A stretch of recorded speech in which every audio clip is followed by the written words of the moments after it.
Hey, hey, hey. What's up,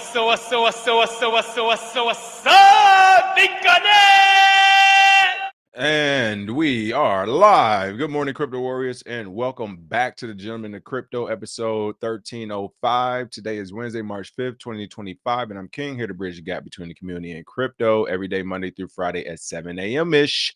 And today's top story is U.S. Senate passes resolution to kill unworkable IRS DeFi broker rule.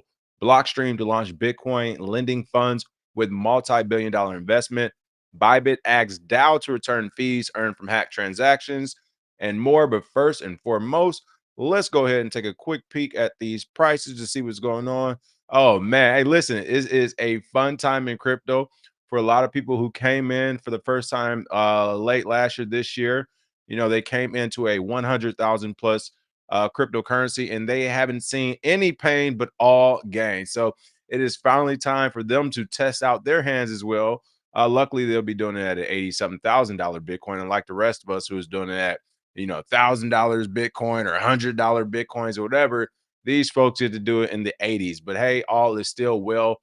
Bitcoin's coming in at $88,891, up 7.3%. Ethereum at $2,190, up 5.6%. Ripple at $2.46, up 4.96%. Number 6, Solana at $142, up 5.22%. Cardano at 96 cents, up 17%. Dogecoin at 20 cents, up 4.5%. And Tron at 24 cents, up 3.26%. And again, going off of what I said yesterday, if you would have actually looked at everything, you did get a discount yesterday. And from yesterday to today, you're looking at what, 5 to 7%. If you got Ripple, 17% on a lot of your tokens as far as prices go. That's why I said the fear and greed index should have been where it's at. And if you're looking at it from a traditional point of view, if you just got 5% today, for a lot of people, that was a great quarter, right? The whole quarter's over. They just had a great quarter of trading. So let's not forget what the traditional returns used to be and how they used to excite people, even though we're in these new times. Fear and greed index is at a 25, I believe. Is that one down or a few up from yesterday? We're on the same. Bitcoin dominance at a 60.6%. So above 60 again. And look at this. Ethereum dominance is continuing to slide 9.05%. I wonder who told you all Ethereum was going down to 8% sooner rather than later. I mean, I wonder if there was an expert in this field who could tell everyone the Ethereum dream is over. It's over, man. Look, good luck to them. I hope Petra, whatever upgrade they have coming up, works, because if it doesn't, they are in a world of trouble. So we'll see. All right, with that being said, let's go ahead and give a few quick shout outs. Say what up, though, to these warriors. It's not too many stories today. The news cycle has kind of slowed down. I think it's scaring a lot of folks out. They're seeing how crazy and volatile Bitcoin and crypto really could be. And of course, it's shaking a few folks out. Nothing to worry there. We see this every cycle. Laura Smith, what's going on? Jump Out Girls, Dr. Kron, BK Crypto, STO Solo 314, Ilmatic, Cryptomatic, excuse me, Dearbit, Wisdom Bars, Erica K, Shantae, Infinite, Black Hyben. Good morning, everyone. Welcome back to the show. Not many stories, so let's roll straight into it. Top story of the day: U.S. Senate passes resolution to kill unworkable IRS DeFi broker rule. Like, I mean, come on, man. Like, I'm on a roll this last year or so. I'm not missing, all right? Again, I don't need to rehash this whole thing. As far as the IRS in general, regardless of what the rule is, I think I said it yesterday or yesterday or the day before. Essentially, the IRS is the last government agency that has been attacking crypto that hasn't been hit back yet. Okay, this is the last agency. So to me, they're on the hit list. The Trump administration has made it clear. Not only do they want a clear path for crypto innovation and regulation here in the U.S., but again, as I keep saying, he got his own things to do. He has his own meme coins. He's had his own sales. Like, it does no one any good.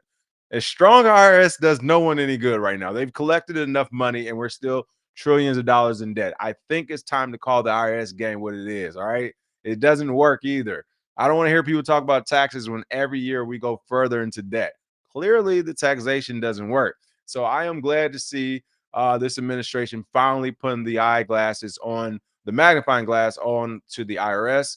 I think their time has finally come. and they're in for a rude awakening. I will say they're probably the more powerful of all the agencies. Why? Because they have the money. They go after money. But again, now they're going after other people's money, and that other people's money are in the White House now. So the resolution repealing the IRS rule would need to pass the House, and if successful, will be sent to U.S. President Donald Trump, who has signaled he'll support killing the rule. Yeah, his administration already came out today. David Sachs had already said we've advised him to kill this rule. He already wants to kill the rule. So again, it just needs to go through the House, and that's mostly Republican.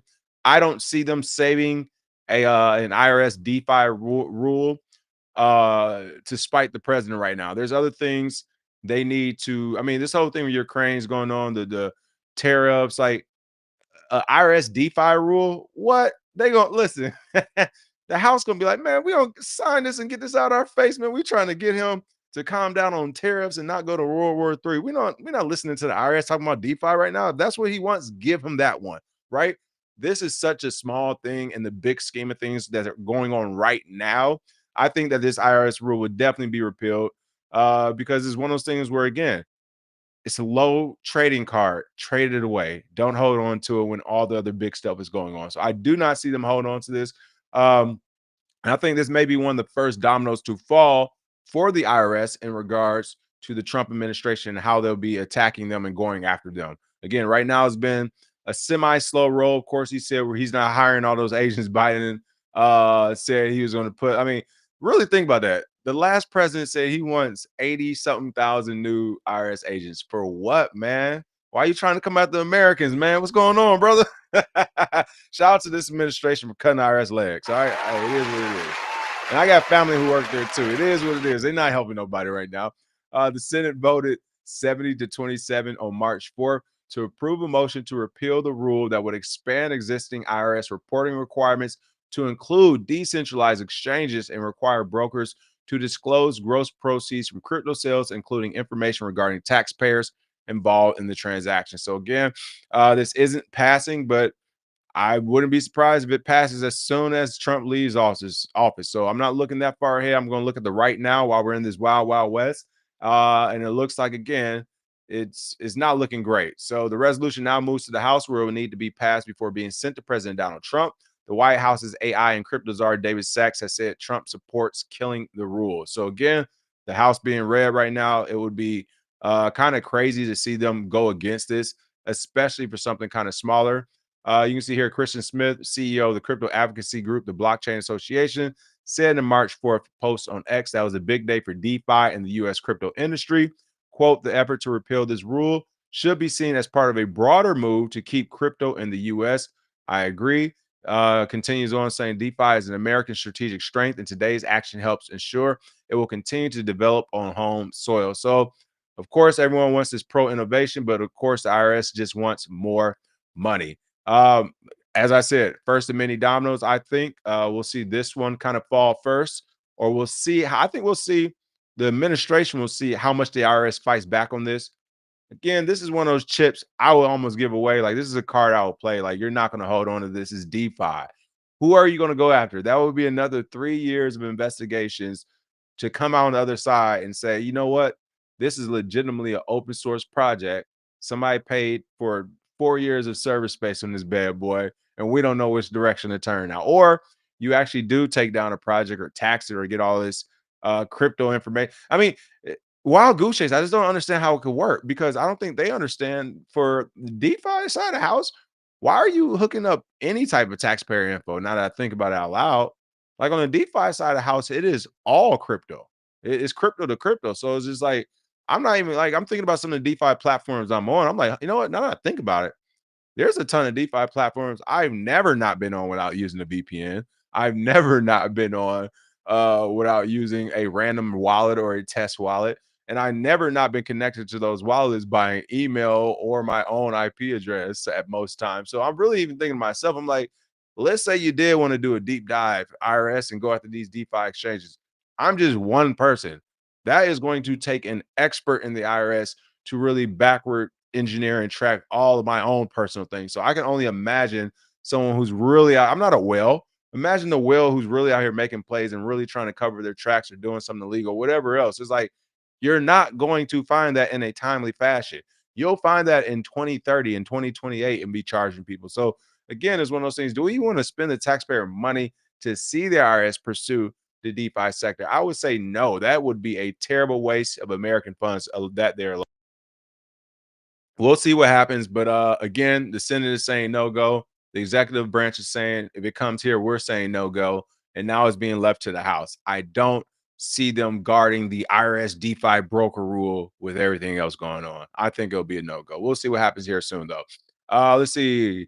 Dr. Kron said, I don't like how I go to a pro baseball game and I can't pay with cash. What's the point of cash now? Listen, eh, cash in Los Angeles for the most part is being reserved to like super local stuff and almost the bartering. Cash is almost looked at as a bartering system out here. Like, yeah, we have a ton of food vendors and food trucks, and this is LA. For those who don't know, this is like upper Mexico. Okay, we got all types of people in the street selling things or old stores that's been here for 30, 40, 50 years. A lot of folks do not take those type of folks, they don't take electronic payments, right? They don't like credit cards, and like you talk about the markets that are nearby, family owned spots. They actually don't like credit cards, debit, all that stuff. They like cold hard cash only. There's a lot of places in LA where if you don't have cash, you can't buy things. But in all the mainstream places, like the new coffee shops, the new malls, the stores, the clothes, all the modernized spots, which is like the majority now, is actually the opposite. They don't accept cash, right? So you go to some of the nicer restaurants in LA, if you bring a pocket full of money, think you're about to throw the money on the table and show out, they're gonna look at you crazy. Like, I hope you got an iPhone, buddy, or some type of plastic in there because we're not taking cash here anymore. So I know what you mean, Dr. Kron. That is happening here as well for the more modern places and newer places. They are not taking cash. It's kind of crazy how that's working alone. So yeah, I mean, I think right now Bitcoin again has shown how crazy our economic system is right now. Who's taking what, where, and how, regardless of what the United States says. And yeah, I mean, again, we'll see what happens next, right? This is why the IRS wants to get a hold on it because they're like, people aren't even using cash. We can't just tax the cash. We need to tax everything. We shall see what happens. Blockstream to launch Bitcoin lending funds with multi-billion-dollar investment. Blockstream is set to launch 3 funds in total, 2 of which will allow institutional investors to lend and borrow with Bitcoin collateral. Folks, not only is it here, but hilariously, how can I say this? Hilariously, I can't say the word, but comically, is here. What? How many years late? The masterclass came out in 2021, I believe, 2020, and 2021. And one of the most popular sections of that class was the collateralized loans. A lot of people have done it since then.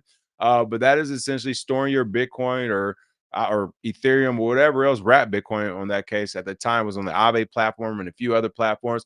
But that's essentially saying, hey, you can hold on to my crypto. I'll take out the cash equivalent. When it's time for me to pay it back, I'll get my crypto back. That same amount of crypto I'll let you hold.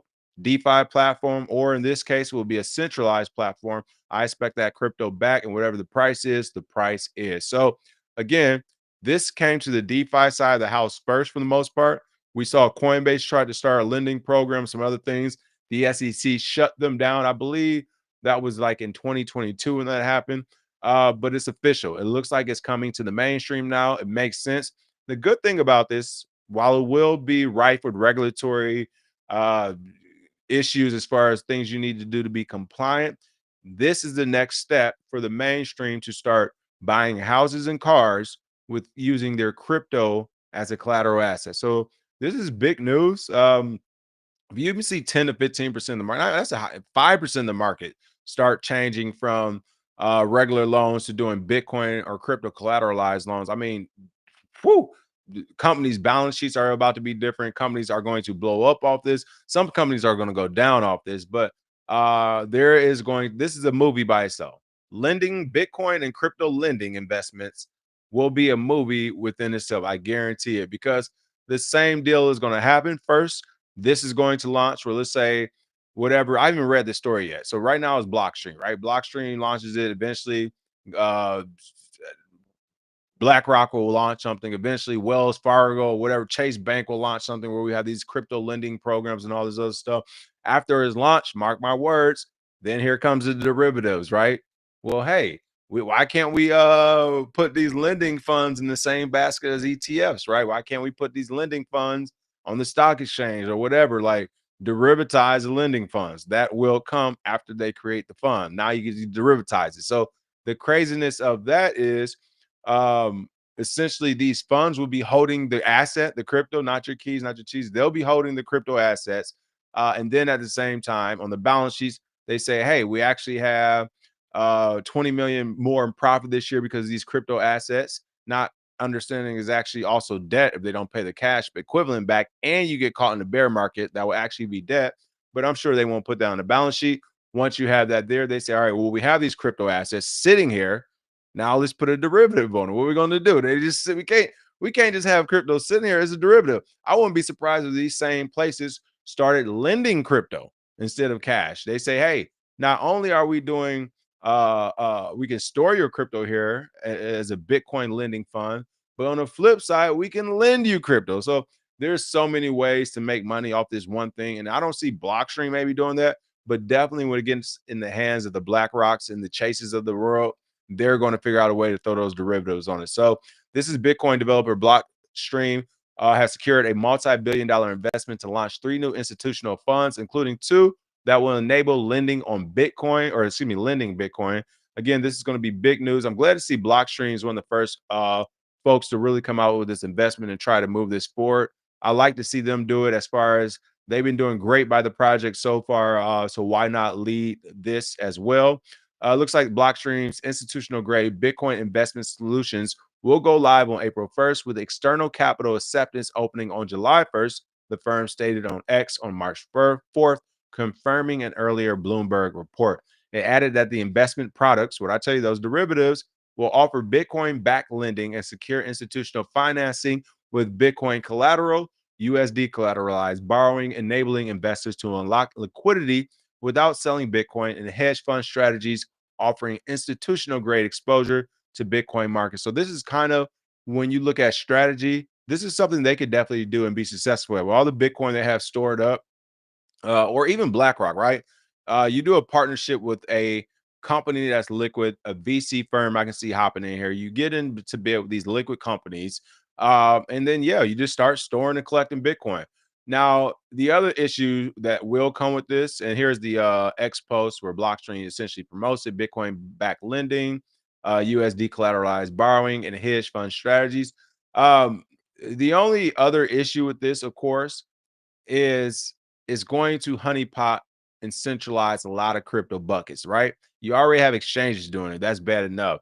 But now you're going to have different funds start doing it, whether it's the Blockstreams, the BlackRocks, or the Chases, like I mentioned, or whether it's a new wealth institutional fund, small one here in this state, small one here in that state, or whatever.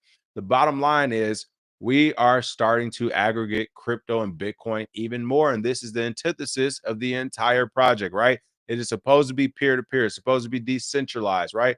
It's supposed to be stored everywhere, nodes everywhere. But instead, we're taking a step backward, saying, no, no, no, no, no. We don't want it super decentralized. We don't want it everywhere. You give it all to me. And the crazy thing is, this is all in interest of making more money. I'm not blaming Blockstream. I get it. But this is, and somebody would do it if they didn't do it as well. But this is all in interest of making more money and not in the interest of technology. So it is going in the wrong direction as far as Bitcoin cybersecurity, or what it would seem to be a cybersecurity, right? Like the blockchain is secure, but how people are storing it is making the storage of it unsecure, which will affect the perception of the blockchain, right? So even though the blockchain is not getting hacked, people don't even know enough about it. All they're going to know is that I did my lending with them, I left my Bitcoin on this exchange, and all of it's going together, right? The lending Bitcoin got hacked, the exchange Bitcoin got hacked, and they told me having a private wallet was illegal. What do I do? So this is what I mean by this bubble is forming. This to me is part of the bubble because we're centralizing more Bitcoin. And I'm sure by the end of this year, next year, I think if you really would look at trends and charts, there'll probably be more Bitcoin centralized the next couple of years than it has ever been out there. And that's all, again, because these companies are trying to make more money. I get it. I get it. I get it. But I hope they understand the consequences of these actions. The consequences of saying, hey, instead of Bitcoin, let's say instead of I don't know, instead of 5 million Bitcoin being spread across 5 million different people. They're saying, no, no, no. Let's spread out 5 million Bitcoin between 6 wallets, essentially 6 different organizations. And all those people will come to us when they need to do their lending or they need to actually get their crypto or Bitcoin back. It'll just be spread across 6 different institutions. That is a big accident waiting to happen. And that's, by the way, if it's even hackers. Let's not even mention the greedy people who work at these companies who might do themselves in, right? Like, oh yeah, we got hacked. It's like, but we looked at the back end and it said you use your own user code to log in. Well, somebody must have hacked me personally. Yeah, you did it from your home computer though. What are you talking about? We have you on camera typing at the same time the hack happened. No, I don't know what happened. No, we zoomed in. It looks like you're on the website where the actual hack happened. Oh man, I don't know. I plead the fifth. Okay. The point is, it wouldn't surprise me how these folks are in it. Let me look at a couple of quick comments before I jump on this last story of the day. It wasn't many news stories, but it was some powerful ones. Oh my, my, my. Power of Nine said we must play in the dark and light, decentralized and centralized. Both are needed in the world. Learn to play the game by the rules laid out, and then learn to play your own game. There it is. Yeah, learn from Celsius. Laura said, I learned from Celsius, do not lend to anything. I'm with you on that. I trust the DeFi platforms more than I do the centralized platforms when it comes to lending, only because a lot of their processes are already codified, right? They're algorithmic, seriously, as far as like if X happens, then Y happens. As long as these parameters don't happen, nothing happens. Whereas a centralized exchange, they may have those algorithms, but they're only there as alerts. They're there just to let the exchange owner operators know, like, hey, you might want to click on this and make sure that money stop flowing out, right? Whereas the DeFi spots, that's not really happening like that. It's like whatever way the wave rolls, that's where it's going. So, but I'm with you on that. Jake's, who else we have? Oh, if they can guarantee a certain amount of crypto or Bitcoin for paying into a policy, most people will pay. I can see that as well. Life insurance crypto products, I can see that also. I can definitely see that. Um, Truly understanding Bitcoin helps you recognize suckers everywhere, real easy. You already know it. Laura said I had a client that was mad because he had to pay for more checks, and they don't really accept checks anywhere anymore. People just don't change. Oh my goodness, it's still people like the checking system is so big here in Hollywood. I'm always looking at them sideways, like, why are y'all still sending me checks, man? Like it takes so long. No one wants a check. I mean, I finally just started using my cell phone to deposit checks as well. Like I'm like, I'm not even going to the bank and mess with this anymore. It's crazy. All right, last story, but certainly not least. Say it ain't so. Listen, I actually think I covered this a year or two ago when I was like, it was some suspect stuff coming from Bybit. But people have called out and told me, pump the brakes on covering this Bybit story, acting like they're victims.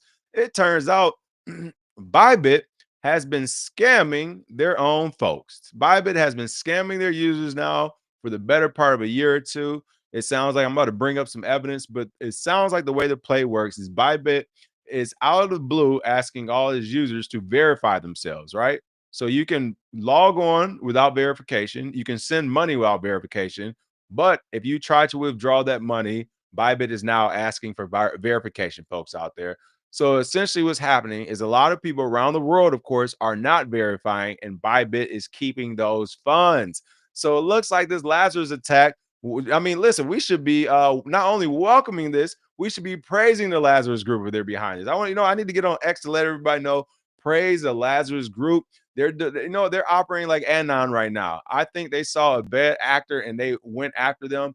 I do not feel bad for Bybit now that I know what's going on. I've talked to some people. Bybit is out here keeping the crypto, y'all. They out here stealing people's funds, and they want you to feel bad about this hack. No, and that's why I said that one guy from Thorchain who's talking about quitting. I was like, don't quit on behalf of this. Like, this is a part of the game. And that's what I mean. Now the full story comes out. I'm breaking it because I haven't seen a lot of people talk about it. But the full story is that Bybit is scamming and stealing from users. And then they were hacked by the Lazarus Group. And looking at the amount of people on these different forums and message boards that are saying, hey, they keep my money. I put a lot of money in there and stuff. It looks like it looks like Lazarus took out the right amount. Bybit got a tax that they needed to get taxed as well. Bybit got their tuition the same way everyone else gets it. Do not feel bad for them. Don't put any extra resources toward them.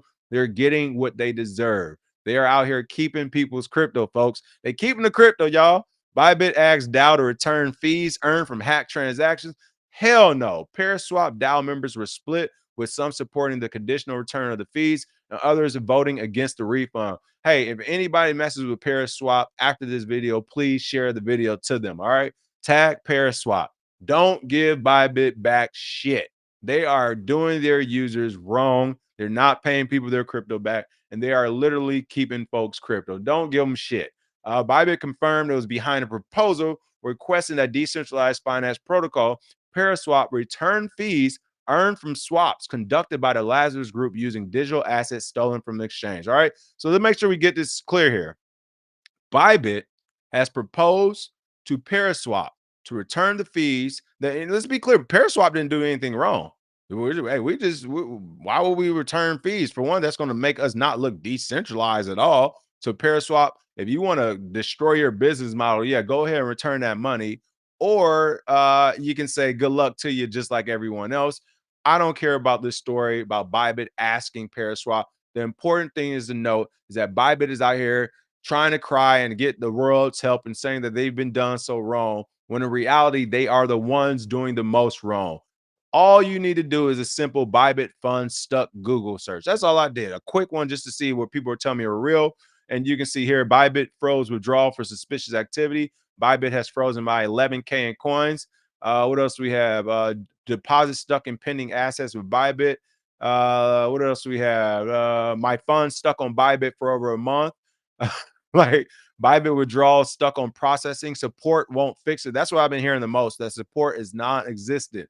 So that is just Googling Bybit funds stuck. Not saying that they did it. I just put Bybit funds stuck. When I actually start going into detail about I can't get my funds on Bybit and so on and so forth, oh my goodness, folks, they are out here doing people wrong. They're doing folks wrong. Listen, here's a Reddit tab from just a year ago.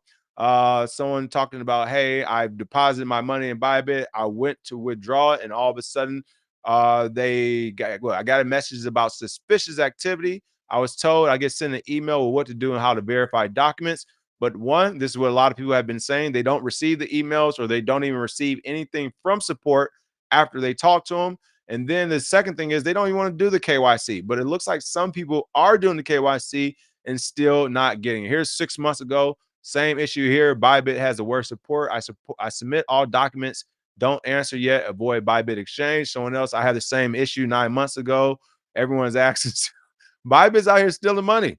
Bybit is out here stealing people money, folks. So I say don't feel bad for them. I'm glad the hack happened. Shout out to North Korean Lazarus Group. They were behind it.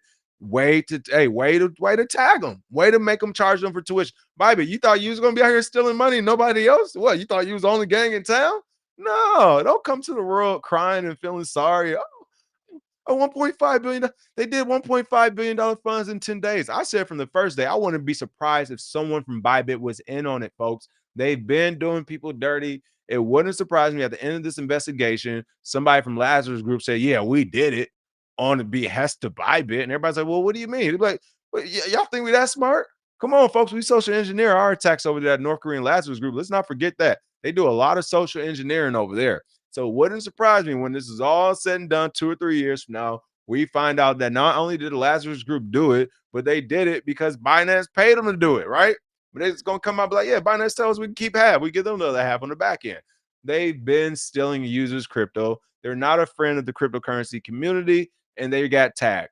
There it is. So what? I hope the news cycle on this ends sooner rather than later. Let's stop feeling bad for Bybit. They've been stealing users' funds. They're not being friends of the crypto enthusiasts, and then they get hacked, and now they want the crypto community's help. And the crypto community foolishly has been helping them, not realizing the damage Bybit has been doing on the back end. I'm going to ask the same question about Bybit that I've asked about so many different companies. Who actually runs it? Where are they at? I mean, so many questions to be asked, right? Bybit is no good. Glad they got hacked. Hope they get hacked again tonight. I mean, it would make my teeth white in the morning. Nothing else to say about them. Shout out to Lazarus Group. Way to go after the real ones. Like, you see Lazarus Group not going after you and I. They going after the folks who are over here doing you and I wrong. So Glad to see that it went down the way it went down. All right, I'm looking at the comments. I think that's about it. Yeah, hey. Yeah, there we go. Hey, here we go. Hey. Somebody said it was gonna be What's up, Bike Connect. I love it. They said it's Bike Connect. Satoshi Slim, that was beautiful. I love it. It is now known as Byte Connect, Bybit Connect or something. It is crazy. But yeah, folks, let's stop feeling bad for Bybit. Share this video far and wide. Every time you see someone talk about the Bybit Lazarus hack, say, well, you know they deserved it, and start the conversation. What do you mean they deserved it? Man, talk to people who use Bybit. Them folks ain't got their money off that exchange in years, man.